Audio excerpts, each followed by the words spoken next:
नमस्कार दोस्तों, स्वागत करती हूँ मैं अपने YouTube चैनल गुड़िया हिंदी क्लासेस में। दोस्तों, आज इस वीडियो में हिंदी व्याकरण से ली गई टॉपिक, बहुत ही महत्वपूर्ण टॉपिक क्रिया बताने जा रही हूँ। ये सारे प्रतियोगी परीक्षाओं में आते हैं और हर क्लास में इससे दी गई टॉपिक होते हैं। एक चैप्टर तो जरूर होता है, क्लास 3, 4, 5, 6, 7, 8, 9, 10 सारी क्लासेस में इसको जानना जरूरी होता है।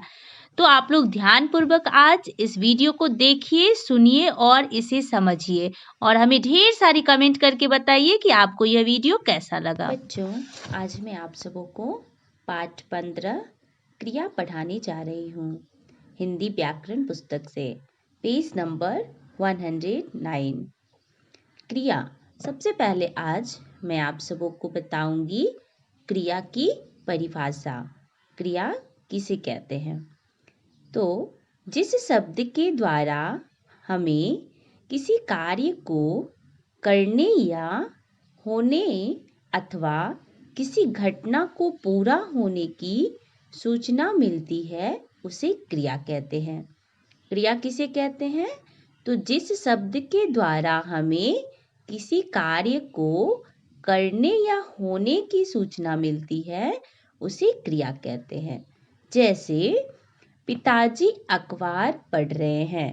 अखबार किसको बोलते हैं? न्यूज़पेपर को। तो पिताजी कुछ कार्य कर रहे हैं। क्या कर रहे हैं? यहाँ पे पढ़ रहे हैं। तो पढ़ना क्या हो जाएगा? क्रिया। और कौन पढ़ रहे हैं? जो पढ़ रहे हैं वो क्या है? संज्ञा। तो पिताजी क्या कर रहे हैं? अखबार पढ़ रहे हैं। यहाँ पे पढ़ रहे हैं क्या है? क्रिया।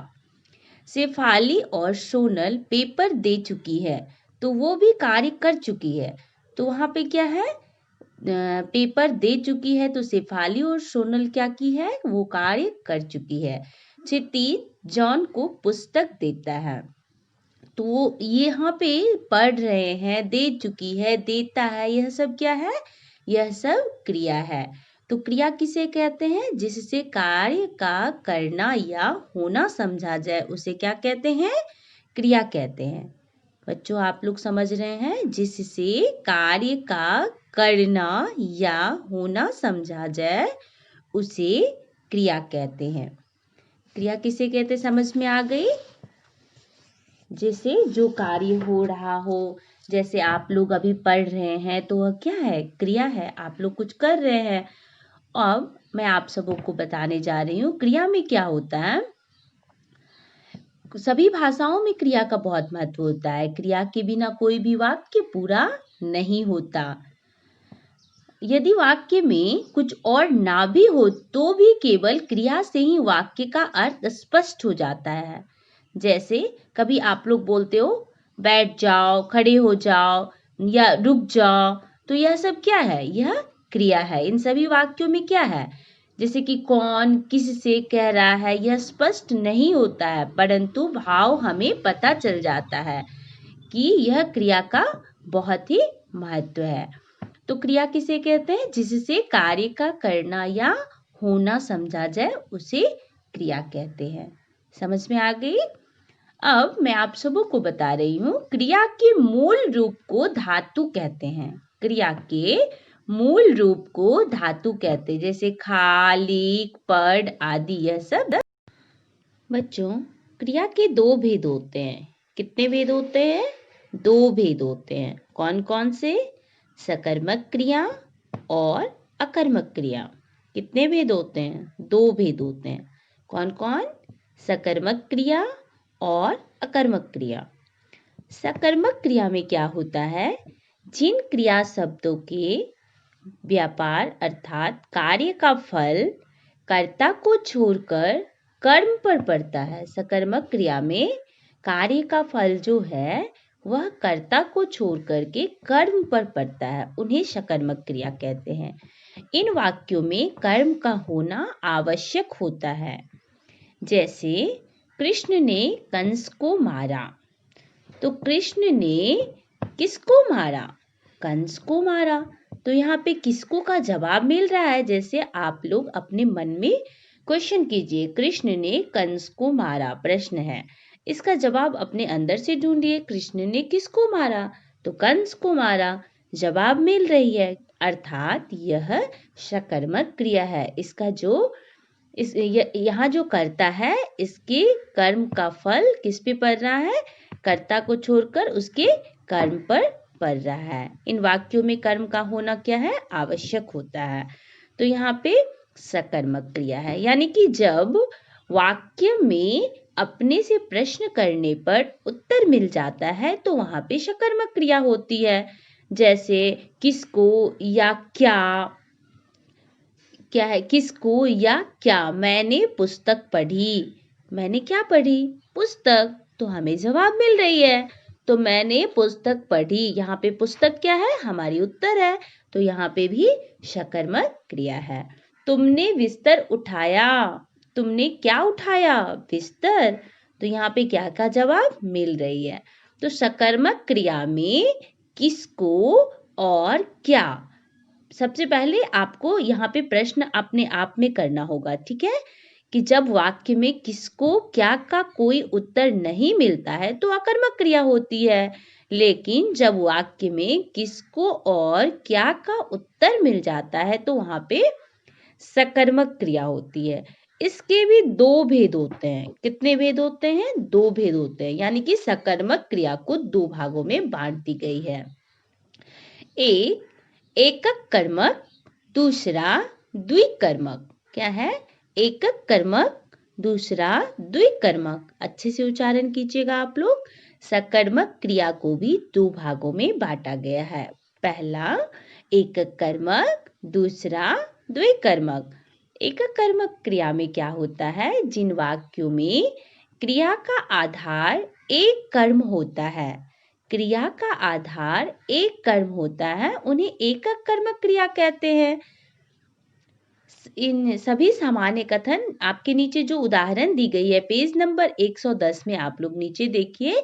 जैसे रात दिन टीवी मत देखा करो, यानी कि इसमें क्या है? टीवी देखना एक कर्म हो रही है, तो यहाँ पे एकक कर्मक सकर्मक क्रिया है, ठीक है? यह सकर्मक क्रिया के भेद से ली गई है। तो एकक कर्मक क्या है? सकर्मक क्रिया है। अब द्विकर्मक क्रिया के बारे में बता रही हूँ। जिन सकर्मक क्रियाओं के दो कर्म होते हैं वे द्विकर्मक क्रियाएं कहलाती है। यानी वाक्य में जब दो कर्म, दो कार्य, जैसे दादी जी ने हमें कुछ तोहफे दिए, दादी जी ने हमें कुछ तोहफे दिए, इस वाक्य में क्या है? तोहफे किसे दिए हैं? तो हमें। तो यहाँ पे क्या है? दो कर्म है। तो जिन सकर्मक क्रियाओं के दो कर्म होते हैं वे क्या है? द्विकर्मक क्रियाएं कहलाती है। तो यहाँ पे द्विकर्मक क्रिया। तो बच्चों, इस प्रकार से सकर्मक क्रिया के भेदों को पहचानते हैं। एकक कर्मक क्रिया के बारे में आप सबों ने जान लिया है कि जिन वाक्यों में क्रिया का आधार एक कर्म पर होता है उन्हें एकक कर्मक क्रिया कहते हैं। अब जिन सकर्मक क्रियाओं के दो कर्म होते हैं वे द्विकर्मक क्रियाएं कहलाती है। जैसे दादी जी ने हमें कुछ तोहफे दिए, तो यहाँ पे तोहफे और किसे दिए? तो हमें दिए। तो दूसरे यहाँ पे वाक्य में क्या है? दो क्रिया हो रही है, दो क्रियाएं हो रही है, तो यहाँ पे क्या हो जाएगा? द्विकर्मक क्रिया। याद रखना होगा, अगर वाक्य में दी गई होगी एक कर्मक सकर्मक क्रिया है या द्विकर्मक सकर्मक क्रिया है, तो आपको इस प्रकार से पहचान करनी होगी कि यहाँ पे एक क्रिया हो रही है या दो क्रिया हो रही है। और सकर्मक क्रिया को पहचानने के लिए वाक्य में सबसे पहले प्रश्न करना है कि किसको या क्या, यानी कि सायरा गीत गाती है, क्या गाती है? तो गीत गाती है। तो जवाब मिल रहा है, तो यहाँ पे सकर्मक क्रिया है, ठीक है? अब अकर्मक क्रिया की परिभाषा। अकर्मक क्रिया में क्या होता है? बस बहुत ही आसान है। अकर्मक क्रिया यानी कि जिसमें कर्म नहीं होता। अकर्मक क्रिया में क्या है? जिसमें कर्म नहीं होता। जिन क्रिया शब्दों के व्यापार यानी कार्य का फल कर्ता पर पड़ता है उन्हें अकर्मक क्रिया कहा जाता है। जिन क्रिया शब्दों के व्यापार कार्य का फल कर्ता पर पड़ता है उन्हें अकर्मक क्रिया कहा जाता है। इन क्रियाओं का कोई कर्म नहीं होता। आप सबों को ये याद रखना है कि इन क्रियाओं का कोई कर्म नहीं होता। जैसे आदित्य सोता है, क्या सोता है, किसको सोता है, तो यहाँ पे कोई जवाब नहीं मिल रहा है, तो ये कौन सा वाक्य है? अकर्मक क्रिया। छोटे बच्चे रोते हैं, क्या रोते हैं, छोटे बच्चे क्या रोते हैं, तो कोई जवाब नहीं मिल रही है, तो यहाँ पे क्या है? अकर्मक क्रिया। इसी प्रकार से जोकर हंसता है, क्या हंसता है, किसको हंसता है, कोई जवाब नहीं, तो कौन सी क्रिया हो जाएगी? अकर्मक क्रिया। ठीक है, आपको यहाँ पे ध्यान देना होगा कि अकर्मक क्रिया में इन वाक्यों में जो सोता, रोता, हंसता क्रियाएं हैं, इन तीनों क्रियाओं इस प्रकार से आप सबों को अकर्मक क्रिया और सकर्मक क्रिया की पहचान करनी है। सकर्मक क्रिया में यहाँ पे वाक्य के अनुसार आपको प्रश्न के उत्तर मिल जाएंगे, तो वहां पे क्या होता है? सकर्मक क्रिया। और अकर्मक क्रिया में क्या होगा? अकर्मक क्रिया में कोई उत्तर नहीं मिलेगा आपको। जैसे बालक पढ़ता है, बालक क्या पढ़ता है? अगर वहां पे बालक पुस्तक पढ़ता है दी गई होगी, तो बालक क्या पढ़ता है? तो पुस्तक पढ़ता है, तो पुस्तक उत्तर मिल रहा है, तो ये सकर्मक क्रिया है। लेकिन बालक पढ़ता है क्या? बच्चों, इसी प्रकार से आप लोग बुक वर्क यानी कि अभ्यास कार्य पेज नंबर 112 आप लोग सारे बच्चे निकाल लीजिए और क्वेश्चन नंबर 1 पढ़िए। दिए गए गद्यांश को पढ़कर क्रियाएं लेखांकित कीजिए और दी गई जगह में ही लिखिए। अर्थात यहाँ पे जो वाक्य लिखा हुआ है, यहाँ पे जो आपको लिखा हुआ है, इसमें से क्रिया छांटना है और क्रिया को अंडरलाइन करते हुए नीचे जहाँ पे जगह मिली है उस जगह पे लिखना है, सिर्फ क्रिया को लिखना है। जैसे एक वाक्य में मैं स्कूल छोड़ना चाहती थी, तो छोड़ना चाहती थी क्या है? यहाँ पे क्रिया। लेकिन मेरे पिताजी ने कहा, कहा क्या है? क्रिया। सुनो बेटी, यहाँ सुनो बेटी में अंडरलाइन कर दीजिए। खो सकता है, खो सकता है यहाँ पे अंडरलाइन करना है। तुम्हारा पैसा चोरी हो सकता है, तो चोरी हो सकता है को अंडरलाइन कीजिए। युद्ध में तुम्हें घर छोड़ने के लिए, तो यहाँ छोड़ने के लिए क्या है? यहाँ पे छोड़ने के लिए के नीचे अंडरलाइन कीजिए। मजबूर किया जा सकता है, मजबूर किया जा सकता है, इसको अंडरलाइन कीजिए। इसी प्रकार से बूंद, एक एक बूंद बेचनी पड़े तो यहाँ बूंद बेचनी पड़ी, यहाँ पे अंडरलाइन कीजिए। उसे चुकाएंगे, यहाँ पे भी कीजिए। पढ़ना चाहोगी, तो यहाँ पे अपनी बुक में पहले अंडरलाइन कर लीजिए, उसके बाद पेंसिल से इसे पढ़िए आप लोग।